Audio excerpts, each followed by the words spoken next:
Hi team, I hope you're all well. Today I am going to be telling you my top 10 contemporary TBR. Now, with whatever-a-thon coming up, I thought this would be the perfect opportunity to show you some of my top 10 contemporaries on my TBR.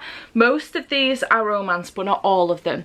And they're not all adult either. Some of them are YA, some of them are middle grade, so we have a range here. I have put these in colour order just so that they look really cute, but this is my pile and I'm really excited to tell you about these. So without further ado, let's get into them. I'm not planning on reading all of these during whatever-a-thon, but a few of them I am hoping to get to, so let's see. So these are in no particular order, and the first one I've got here is The Roommate by Rosie Danan. I'm really interested in just about anything that Rosie's written, to be honest, because I know that her second book, The Intimacy Experiment, is on my list as well. It's also on my shelves.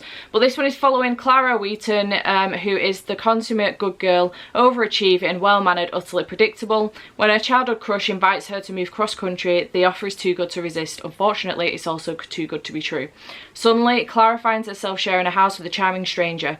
Josh might be a bit too perceptive, not to mention handsome, for comfort, but there's a good chance he and Clara could have survived sharing a summer sublet if she hadn't looked him up on the internet. Once she learns how Josh has made a name for himself, Clara realises living with him might destroy the reputation she's spent years building. But while they may not agree on much, both Josh and Clara believe women deserve better sex. What they decide to do about it will change both of their lives, and if they're lucky, they'll help everyone else get lucky too.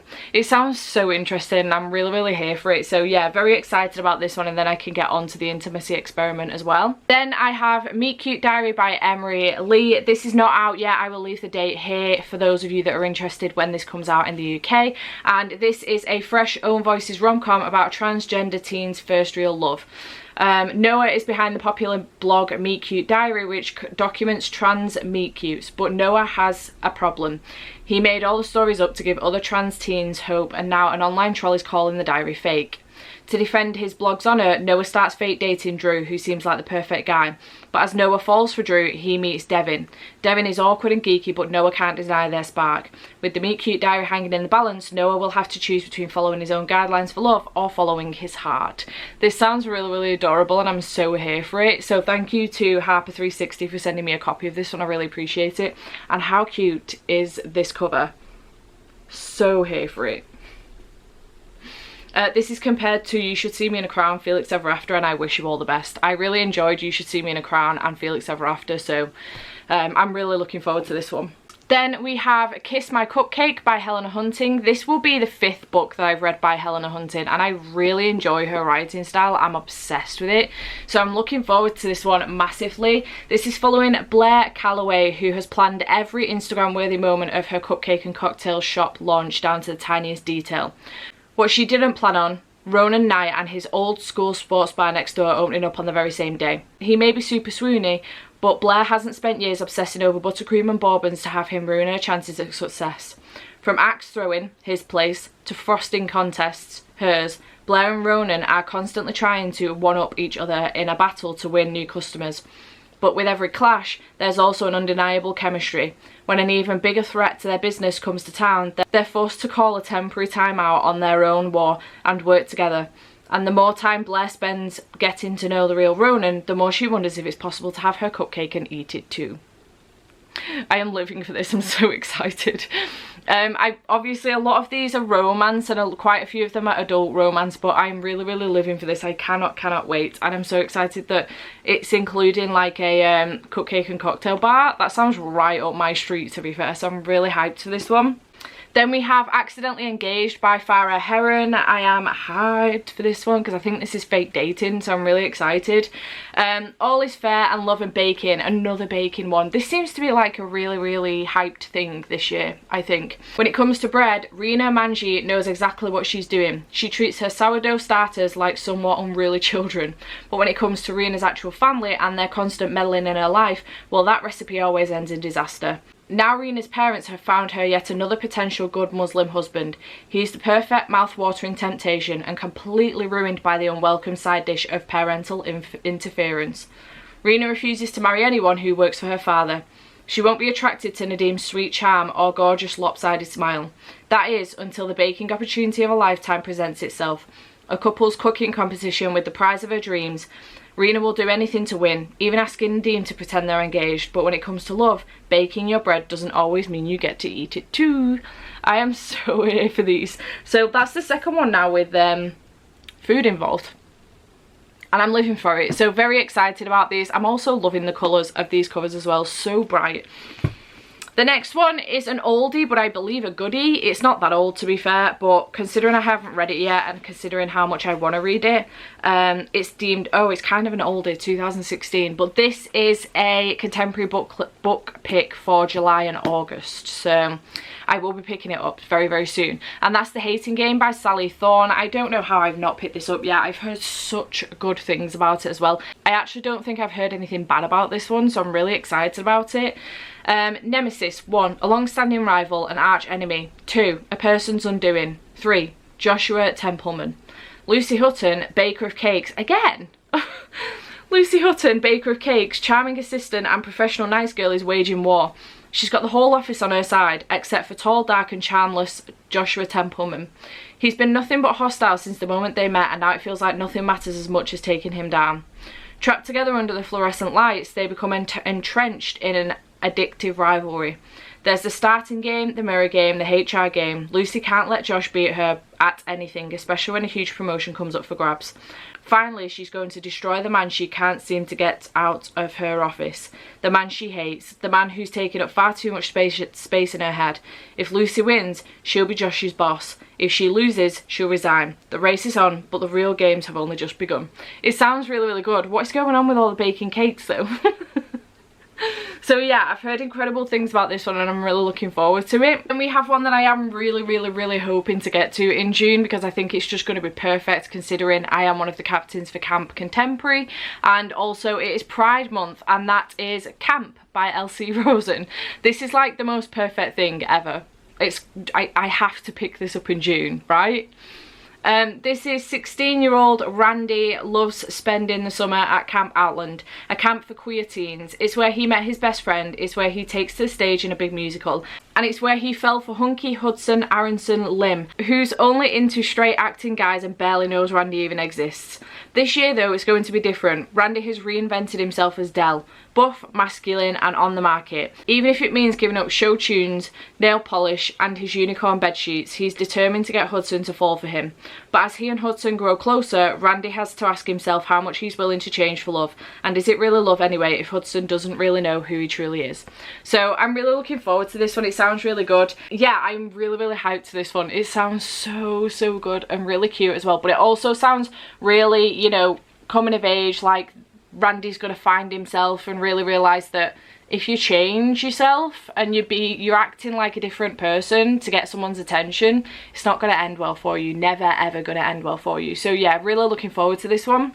Then we have Only Mostly Devastated by Sophie Gonzalez, which I will be picking up in June because it is Contemporary Book Club's May-June pick, on the basis that it's Pride Month and this is a queer book. So I'm really excited about this one. Again, another YA one.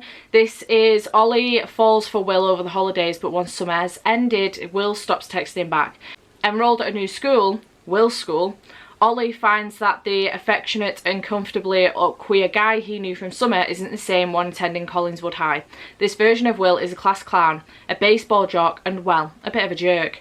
The last time Ollie gave Will his heart, Will handed it back to him trampled and battered. Ollie would be a fool to trust him with it again, right? This is a Grease retelling. And I am so here for it, a queer Grease retelling, and I'm really, really excited.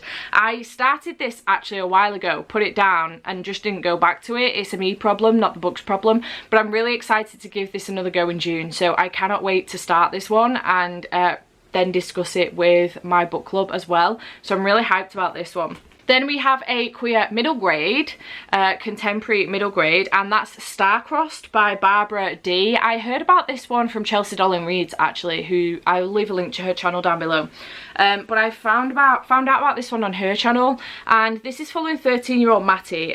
She's thrilled when she learns that the 8th grade play will be Romeo and Juliet. In particular, she's excited to share the stage with Gemma Braithwaite, who has been cast as Juliet.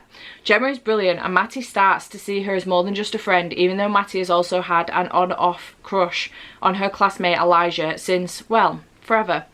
Is it possible to have a crush on both boys and girls? If that wasn't enough to deal with, due to a last-minute emergency, Matty is asked to step in as Romeo opposite Gemma's Juliet, just as Matty's secret crush starts to become not so secret in her group of friends. In this funny, sweet and clever look at the complicated nature of middle school romance, Matty learns how to become a lead player in her own life. She's 13, so is it middle grade or is it YA? I think you're like literally on that border of YA and middle grade.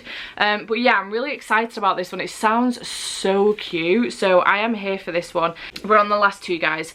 Then we have Starfish by Akemi Dawn Bowman, and I've heard about this one from a lot of people. Actually, I've heard incredible things about this one, but definitely from Books with Chloe. Again, I'll leave a link to her channel down below if you've not already seen her channel, which I've no doubt you probably have. But from Chloe mostly, because I watched a reading vlog where she picked this out with a random number generator, I think, and just read it randomly, and it's become one of her new favourite books of all time. So really excited about this one. We're following Kiko, who has always had a hard time saying exactly what she's thinking. With a mother who makes her feel unremarkable and a half-Japanese heritage she doesn't quite understand, Kiko prefers to keep her head down, certain that once she makes it to her dream art school, Prism, her real life will begin.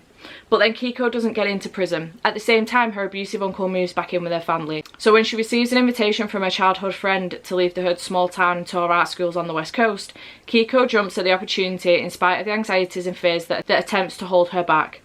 And now that she is finally free to be her own person outside the constricting walls of her home life, Kiko learns life-changing truths about herself, her past, and how to be brave. I'm really excited about this one. I really have heard nothing but great things, and also Akemi has done Summerbird Blue as well, which I've heard good things about, so if I like the writing style of this one, I'll probably give that one a try as well. So I'm really hyped to this one and I can't wait to pick it up. And then the final book, again, I will be picking up in June because this is my Patreon book club pick for May and June as well. And it's also queer, is The Stars and the Blackness Between Them by Junada Petrus. I'm really looking forward to this one. This cover is absolutely stunning. On the back, it says Port of Spain, Trinidad. Audrey is heartbroken, having just found out that she's going to live in America with her father because her mother caught her with a secret girlfriend, the pastor's granddaughter. Audrey's grandmother, a dancer who drives a white convertible Mercedes and has a few secrets of her own, reassures Audrey that she won't lose her roots, not even in some place called Minneapolis. Minneapolis, USA. Mabel is staring at a picture of Whitney Houston, deep in her own feels about a girl, Jada, and that moment they had in the woods, and about the vague sense of illness she's had all summer. Mabel's daydreaming is cut short when her dad announces that a friend and his just arrived from Trinidad daughter are coming for dinner. Mabel falls hard and fast for Audrey, and she's determined to help this beautiful but low-key nerdy girl from the Caribbean find her way in America. Never an easy thing for a black woman, as Mabel knows, but their romance takes a turn when test results reveal exactly why Mabel has been feeling sick all summer. Suddenly it's Audrey who must care for Mabel as she faces a deeply uncertain future. This sounds really, really cute and also heartbreaking and heartwarming, and I'm just here for it so much. I literally can't get over this cover. Like, I'm so obsessed with it. Look at the colours, they're just so beautiful. So yeah, really excited about picking this one up as well. So those are my, you know, immediate top 10 contemporary TBR books that I'm interested in picking up very, very soon. Just look at how pretty they are all together. Such a pretty rainbow. So yeah, I'm very, very excited about picking all of these up. Please let me know in the comments down below if you've read any of these and if you would prioritise any of them. I am hoping to get to a decent handful of these for June, actually, for whatever-a-thon, especially on the basis that a lot of them are queer as well, and you get like extra points for reading queer books as well as your own genre. So really, really hyped for all of those books. But yeah, do let me know in the comments down below if you've read any of these, and I shall see you in the next one. Bye for now.